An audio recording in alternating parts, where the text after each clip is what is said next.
Alessio Lattuca, nelle ultime ore il suo nome circolava con insistenza quale quinto candidato nell'ambito della coalizione 2020 per le prime in vista delle amministrative di Agrigento. Ecco, sarà della partita o no?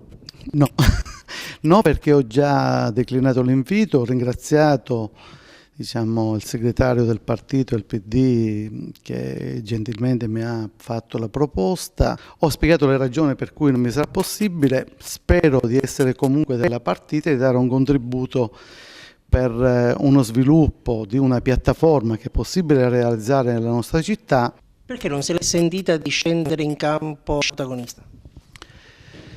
Allora, intanto scendere in campo da protagonista presuppone un impegno considerevole, per cui le cose vanno programmate nel tempo, non si arriva a fare scelte di questa dimensione così d'amblè. Sono scelte complesse perché chi lavora ha già impegni, io ho una serie di impegni assunti che mi portano in giro per la Sicilia per tante ragioni, ho persone che in qualche modo dipendono dalle mie scelte, non è una cosa facile. La mia organizzazione in questo momento storico non prevede che io possa fare un'esperienza totalizzante come quella di un sindaco. Questo non significa che io non possa, non significa che io non fare un apporto comunque.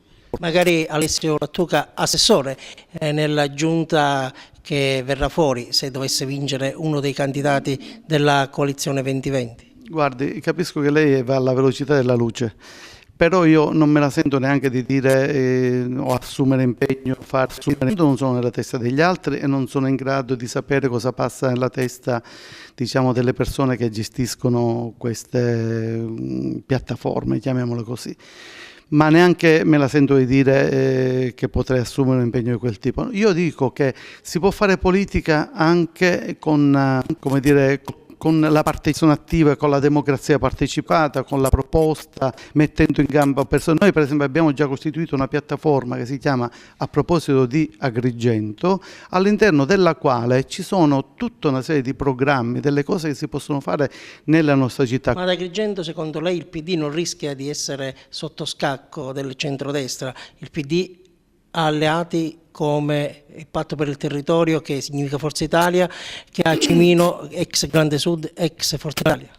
Ma io spero che siano stati illuminati sulla via di Damasco e si convertano ad un modello più progressista. Io credo che all'interno del Partito Democratico ci sono delle belle teste e belle intelligenze. Io non credo che si facciano, fagocitare dalla destra. Lo escludo e se lo fanno, peggio per loro.